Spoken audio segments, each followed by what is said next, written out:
Hey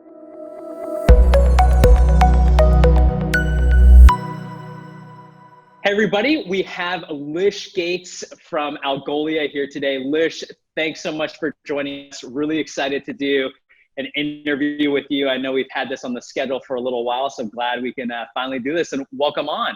Thank you for having me. I'm excited to be here. Cool. Well, the first question I'll start off with, you have a really interesting background. You were actually in the Royal New Zealand Navy to start, and maybe you could tell the audience a little bit about how you started there and got into the wonderful world of enablement. Yeah, it's actually a really fun question. So honestly, I fell into the New Zealand Navy because of my mother. She, when she was my age, when I joined the Navy, she was part of the British Army and just had, like, growing up, all of these really cool skill sets. And one of the things that really drew me to the New Zealand Navy was, being a part of a team. The discipline, I knew I was going to learn from it, but also doing something like mentally and physically challenging. And it's always transpired into, like, a love for sales because it's a team sport. And so I think that's kind of what kind of pushed me on my journey to eventually get into sales enablement. That's awesome. This is kind of a side topic. What was probably the most rigorous thing you had to do in the Navy, if you remember? Oh man, so when I did my training, I was actually training with the divers, and so they have to be like the fittest people in the Navy. So I was carrying logs, sandbags, you name it, and doing like 2 PT sessions a day. I cried a lot. So Well, it makes sales seem easy compared to that. So that's a great training ground to start. So, and I know after that part of your career, you went into your basically first sales ops role at iHeartMedia, big public company, pretty well known. Tell us a little bit about your time there. And I know it was a hybrid kind of sales ops, sales enablement role, but give us some background on what you learned there. Yeah, I learned so much. So I started there in like a sales role, moved into sales ops mainly out of frustration. I've always had like a passion for productivity and efficiency and how we can do things better. And so that's kind of what led me into the sales ops role there. And probably one of the biggest things that I can take away from my time working at a big company is having to learn how to do things at scale, even when you don't have like the biggest team. And so that's kind of really set me on the path to where I am today is knowing that I had like 1,600 AEs that had to, be trained on something, or that there were 157 offices, and, how to build out something at mass scale has really like been a driving force of like me learning the ropes and sales ops and sales enablement from deploying anything and training. So that was a huge takeaway there. But yeah, it was mainly out of frustration that I got into the role, but then also the love of relationships. And when you get into sales enablement or even in sales operations, you're still selling, but you're just selling internally. Yeah, so let me double click into that a little bit. I didn't know there was 157 offices. I know some teams we work with today have trouble scaling sales enablement across 3 offices. Were there any examples of how you did something at scale there that you might give as a best practice to the broader audience? Yeah, so I mean, when you've got that many offices, obviously you need a lot of champions. And it's almost like doing enterprise sales. You have to have a bottom up and a top down approach. And you have to have like those people in those regions and in those markets that are going to help resonate the message that you're trying to change, and be your change agents. And so that's kind of really what I started there. Was I started a team of like regional roles that were kind of like my champions. And I'd meet with them and go like, here's the plan, here are all of the tools that I need you to help me roll it out with. And kind of gave them like almost like a training kit in in a sense of the word, and let them kind of roll it out there. And then it was more about tracking adoption, and where there were issues and where there were areas, especially in like major markets. That would be where I would then go in and spend my time just trying to get that the most important areas like fixed first, and then yeah, like look at the adoption metrics again and see if it was working. So it's definitely a longer process, takes a lot of time to make those smaller changes sometimes, but as long as you got the dedication, you're tracking things, it usually goes well. So. Yeah, I think I could talk about your iHeart days probably all day, especially about the metrics that you have. But we'll keep going on because your new job is super exciting. But I love how you would take an analytical approach of, hey, what are the adoption metrics, and apply them to, hey, how do I scale across 1,600 reps, which is super exciting. But I'll keep going on. So let's talk about Algolia. So I think you spent almost over 6 years at iHeart. You went at Algolia a little while back. And for people who don't know, Algolia just raised 110 million, I think adding on to a total of over 185 million, top investors like Excel. So you're literally at probably one of the fastest growing venture-backed startups in the world. So tell me a little bit about, you went from this kind of older school sales ops, sales enablement role with a very established process into a company that's in true hyper growth mode. Like, what are the differences? How would you kind of describe this and how you change your approach heading into this new role? Yeah, so I mean, bigger companies, there's just a lot more people that you've got to get on your side, right? And so one of the nice things and the most refreshing things for me was, less layers, and so it makes me move faster. There's a lot more ownership, and so decisions get made a lot faster. And so, I still take a lot of the keys of what I did at iHeart and apply them to how I do things now, in terms of knowing that we're going to go for this hyper growth, making sure whatever programs I'm building, I can always do at scale. And so, sometimes there's, the key things here are probably like relationship, hyper communication, healthy feedback loops, using really great products that can kind of make you go everywhere, because being part of a global team and time differences, having products like WorkRamp and Chorus to share best practices when you can't be everywhere at once is super, super helpful. And so, yeah, it's just making sure that we can have like a successful thing that we can do at scale is basically what I'm doing. And I take a lot of what I learned there and apply it here. That's awesome. And so while you're building for scale, maybe we can dive into a few programs that you're really proud of. I know when I talk to other sales enablement leaders, some have really strong emphasis on things like onboarding or things like value selling training. I'm kind of curious, can you give us a few examples of programs you're really proud of? And then maybe dive into the details of why you're so proud of them and how effective they are as well. Yeah, so one of the first things that I joined to do is to revamp onboarding.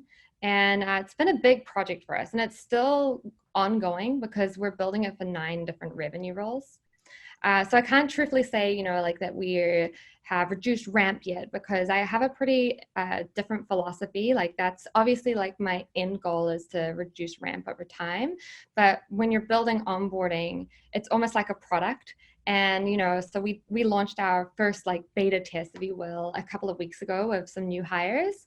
And, I believe that when you build a oiled onboarding machine, the next step is making it predictable. So for example, if I'm talking to our CRO and I know that like the revenue target is X, then I know my onboarding program well enough to know, like, if we hire X amount, then we can hit that number because I know that our ramp works.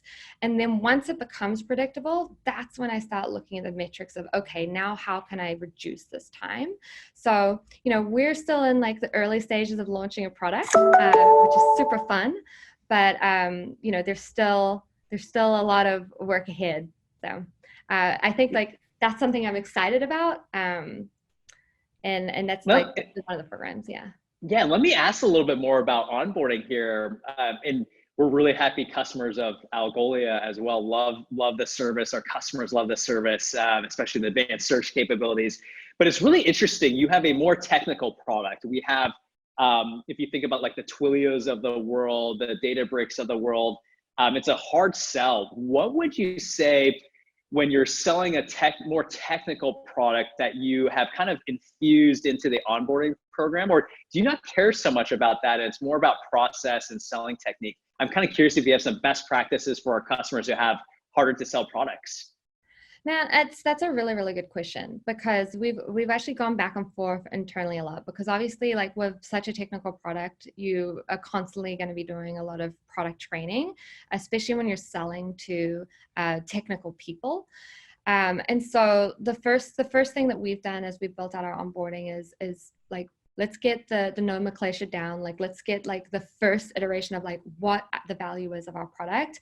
And we do that over like the first few weeks. And then the later down, like once they've gotten past like how they do their role, how they win, how a sales methodology and process works, then we go in and do like a deeper dive into more product training, because it's so much to take on. Like, there's so many different use cases for Algolia specifically, and they can't learn it all in the first 90 days. When I first started here, they're like, it's going to take you at least 6 months. And I was like, okay, I'll go with that process. And so we've kind of taken that as like, we do a wave 1 and then we'll do a wave 2 for product training specifically. Cool. And I always have this ongoing debate. Do you feel like your sellers do the best if you train them more on product or more on process in general? Like, where do you kind of lean on that spectrum, would you say, in terms of how you make successful reps? Honestly, it's product. However, I will caveat it with saying it's more about learning how we've solved other customers' pain. Because Even better. yeah, if they can share how we've helped other customers, then it becomes easier to sell it to other people that have similar problems. So it's more training them to look for, here's this problem, here's how we've solved over here, here's the benefits of how we've helped them, and then you have that conversation with customers or prospects. Okay, that's the best answer that I've heard. So that's awesome. So so I love the onboarding program, and I'm sure you're building a lot of other programs. In terms of programs, I know you just had your SCO, your sales kickoff, or I don't know if you called it revenue kickoff. Yeah. Tell us a little bit about SCO or your revenue kickoff. That's probably one of the hardest programs to get off the ground, because you have to be half event marketer, half product marketer, and another 50%, 150% of work doing the sales enablement as well on top of that. Tell us a little bit about your recent SCO, what you put into it, what was successful, maybe what wasn't successful, so that maybe the audience can learn a little bit from you. Yeah, so we specifically called out an RKO, a revenue kickoff, because it wasn't just for sales. We're trying to launch actually a new methodology here at Algolia that applies to pre all the way through to post and renewal. And so we used RKO, which was the first one we've done as a company, which was super exciting, as a launch of the methodology. So it's a little bit untraditional. Like, we still had some more traditional like pieces of the agenda, like our how we're going to crush this year's goals. But we definitely had like a both days. So we had a 2-day RKO, but both days had a huge part where we were practicing and really understanding our new methodology. But in terms of just running a SCO in general, first of all, agenda, keep it simple. A lot of people make that mistake where they're trying to fit so much into 2 days. And the reality is how people learn is they're really only going to take away 3 things if you're lucky. And so the less is more approach is always going to be good. And speaking about agenda, the other thing is as an enablement person, like, never be married to it, because it's going to change 100 times. And so as long as you go into that situation knowing that the agenda is going to change all the way up until the night before and the day of during one of the sessions, you'll be okay. So you got to just roll with the punches. But the biggest thing for our RKO that was probably the best part is including customers. And so we had them join us via Zoom, but we had 2 of our top customers, and no one can tell you better how to be more customer centric than customers. And there were so many like lessons and like things that everyone took away from, and it applies to everyone. So I always love to have some kind of customer panel at an RKO, and it always goes down swimmingly. That's awesome. It sounds like a great time. And I saw the pictures on LinkedIn, and it looked like, I think you were 160, 180 strong. So it looked like a really great event. So congrats on wrapping that up. I'm sure you're gonna have a little bit more free time now. So let's talk about, dovetail into kind of my last question. I know you had your RKO in Miami, which is really interesting because Algolia is such a global company. I believe you have a huge presence in Paris, huge presence in San Fran. It's a nice place to meet in the middle with other offices as well. And we have a lot of people in the community that are building international companies, and doing enablement at scale internationally is a challenge because you have different time zones, different resources, different subject matter experts. Maybe give us some of your best practices on how to build a truly global enablement function, or what you've seen has worked for you. Yeah, so I think that there's so many different ways to look at this answer, right? And I don't think there's a right or wrong way to do it. I'm just finding the one that's worked for me. So, you know, when I first joined, you know, I thought about, like, you know, maybe I do it by a certain role, by geo, by like having program leads. But at the end of the day, I needed someone that had the same amount of passion that I do for this, and someone that I could really trust. And trust comes in a lot of different ways with sales enablement specifically, because there's so many different definitions of enablement. And so finding someone that had like the same definition as me was definitely like key. And then also specifically in EMEA, like sales enablement is still kind of a newer thing there. And so it's a lot harder to find some really good like professionals to work with. So that was definitely a bit of a challenge, right? But I was super lucky. So I was looking for someone that didn't mind like rolling up their sleeves and knowing that there was going to be a lot of things that we had to build together. And I was lucky to find an amazing EMEA manager. And even my newest hire, who's based in the East Coast, like I just have passionate people, and that's something you can't teach. And I think the rest, you know, will figure itself out. As we scale, I think there's definitely areas where I'm looking at my team and I'm going, okay, you know, where do their passions lie within enablement, and where do their skill sets lie? And eventually, if it makes sense to have program leads, we'll do that. But there's always definitely going to have to be some kind of regional or geo-based leadership because of the time difference. You only get 2 hours in the morning, so it's a lot. Yeah, and I always debate that too. So would you say this is true, where that you rather have the primary thing for you is have very good regional coverage first? Obviously, you want to hire the best person, but do you think about it as regional coverage first and then maybe program coverage second? Or what is your philosophy on companies who kind of have to debate, hey, maybe I get everyone in San Francisco and then they just wake up super early in the morning? Kind of curious to, on the last part of this question, how you think of the world there. Yeah, I think regional first. And I think specifically for Algolia, that's why it's worked for us, because, you know, we do have such a huge presence in EMEA already. You know, half of our sales team is there.